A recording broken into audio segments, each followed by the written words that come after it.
From what you've done today, what are your initial thoughts about the feasibility of this particular method?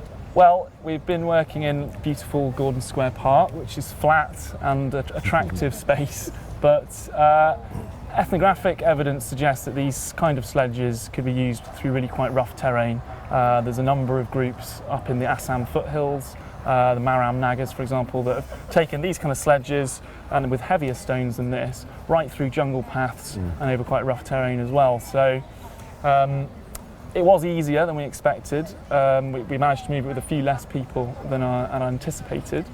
But yeah, I think we really now need to move on to testing this kind of setup in a much more rugged landscape to really get a good idea about it. Do you think this is the most feasible way, or do you think, are you looking into other ways as well?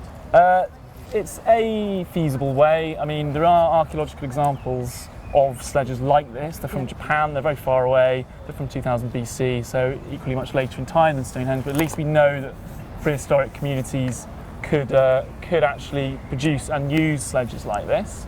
Perhaps more appealing is the idea of a kind of litter or a sedan vehicle, which is, if you've seen any old kind of videos of emperors getting carted around on kind of logs over people's shoulders, that's a litter or a sedan.